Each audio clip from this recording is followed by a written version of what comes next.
So hello everyone, finally हमारा SSC CGL का जो है वो नोटिफिकेशन जारी कर दिया गया है। SSC CGL 2025। तो इसमें हम बात करते हैं अभी कुछ इंपॉर्टेंट चीज़ें जो लगातार मैं आपको बता देता हूँ पहले। राइट। तो सबसे लास्ट में आ जाते हैं इसमें नोटिफिकेशन के, ताकि एक ब्लैंक पेज हमें कोई मिल जाए यहाँ पे। राइट, ये ब्लैंक स्पेस है, इसी में ही हम बात कर लेते हैं।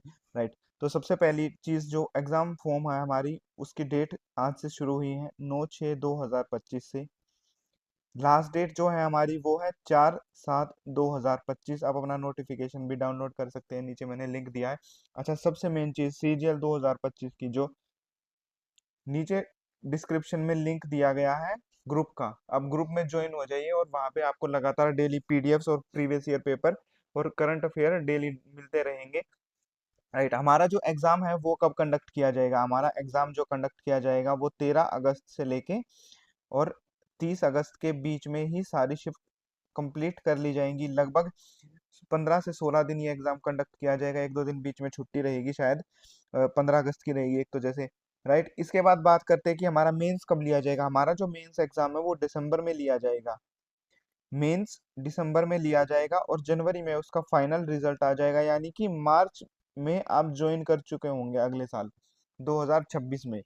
मार्च 2026 में आप ज्वाइन कर चुके होंगे एसएससी सीजीएल में। यानी आपके पास टाइम कितना बचा? देखिए, अगर जो लगातार तैयारी कर रहे हैं उन लोगों की प्री की तो ठीक ठाक तैयारी होगी, जो 130 प्लस स्कोर कर रहे हैं। मेन है सारा खेल जो मेंस का, क्योंकि सिर्फ उसी से ही आपको पोस्ट मिलती है।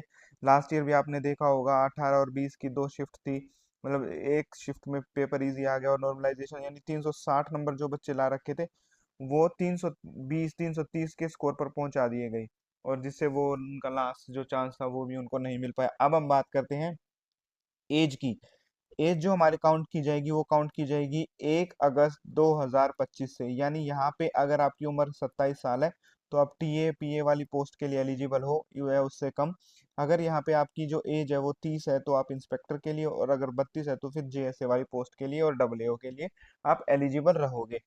ठीक है। और सबसे जरूरी बात, अगर आपने रजिस्ट्रेशन कर रखा है तो कर लीजिए, अदरवाइज आपको आधार रजिस्ट्रेशन करना बिल्कुल मैंडेटरी है। उसके बिना आपको परमिशन नहीं होगी कि आप अपना ओटीआर कर पाएंगे। राइट। इससे आपको बाद में बहुत दिक्कत आ जाएगी। आप अपना रजिस्ट्रेशन जरूर कर लीजिएगा। एज रिलैक्सेशन के ऊपर बात कर लेते हैं एक बार।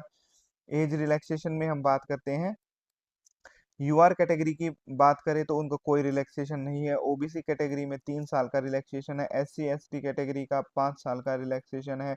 ईडब्ल्यूएस में भी कोई रिलैक्सेशन नहीं है। राइट। पीडब्ल्यूडी हैंडीकैप जो कैंडिडेट होते हैं उनको 10 साल का एज रिलैक्सेशन है। इसके अलावा बात करते हैं जो हैंडीकैप कैटेगरी है उनको स्क्राइब अलाउ होगा, लेकिन उन सब का भी आधार रजिस्ट्रेशन होना चाहिए, क्योंकि जो फ्रॉडुलेंट एक्टिविटीज होती थी वो नोटिस की गई हैं एसएससी के द्वारा। ये सारी चीजें थी। अब सिलेबस के बारे में बात कर लेते हैं। देखिए, रीजनिंग का सिलेबस सबको मालूम है, प्रीवियस ईयर है। रीजनिंग भी, मैथ्स भी, इंग्लिश भी, जीएस भी, सारे ही जो है वो प्रीवियस ईयर पेपर आने वाले हैं। मतलब प्रीवियस सिलेबस है, उसमें कुछ बहुत ज़्यादा डिफरेंस नहीं है। तो आप सब लोगों से रिक्वेस्ट है कि आप अपना फॉर्म जल्दी से भर ले। फॉर्म भरने का तरीका मैं आपको बता देता हूँ। राइट। मैं 2-3 घंटे बाद एक वीडियो डालने वाला हूँ किसी एक कैंडिडेट का फॉर्म भर के।